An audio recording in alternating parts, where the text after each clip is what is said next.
you have a situation where Hoboken rents are much higher than the fair market rents of the area that's used to determine rents.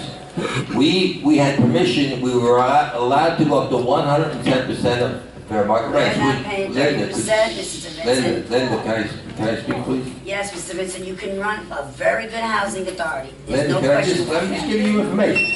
Yeah, but You are it's paying. illegal to make us pay 40% Linda, of our we're income. not making you pay anything. Linda, the way the Section 8 program works, you pay 30% of your rent, 30% of your income for rent. That's what every Section 8 person does. Okay. Now, what HUD has allowed over a period of time, years ago, if you couldn't afford the 30%, you had to leave. You weren't allowed to take any more money out of your pocket.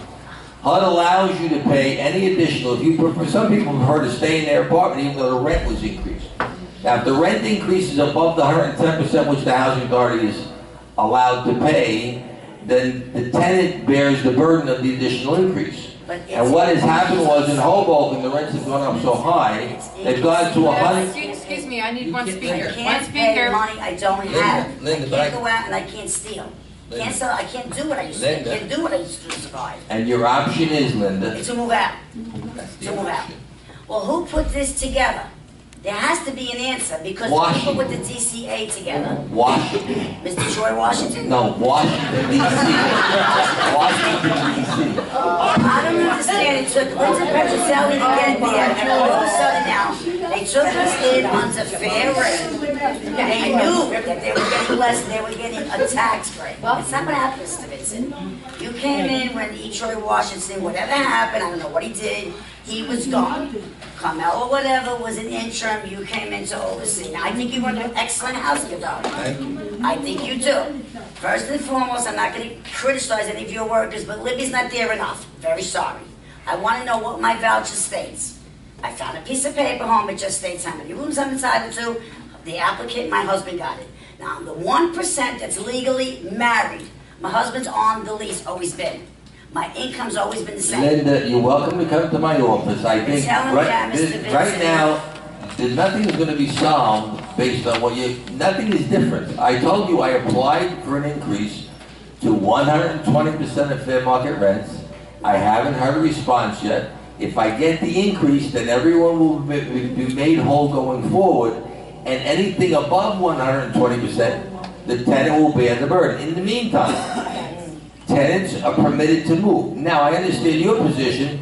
I can't afford to move. I don't want to move.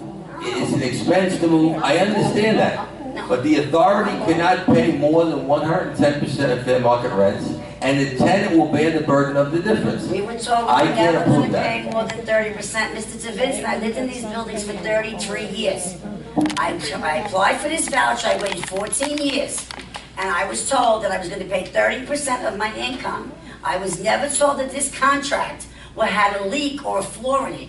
And we were never going to pay more than 30%. Now, my mother gets $1,700 a month. She pays $35 less than me. I get $1,100, two people, because I'm legally married. I'm the only 1% that's married. Now, that's neither here or there. That's just the way the system goes. It's state.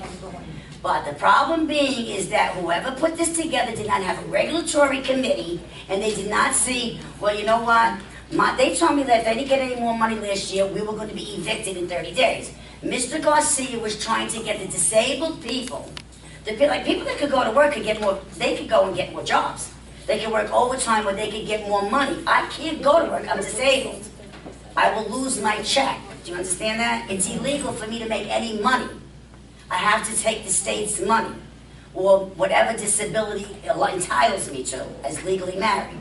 So these people that are disabled, there should be a provision to help the disabled to switch our voucher over. I agree with you, but there's no provision. And right now, all I That's can not do... what we were told, sir. We were told by I don't know what you were told. He was going to try to help us. And I'm trying to help you, but I can't do anything until HUD approves my request.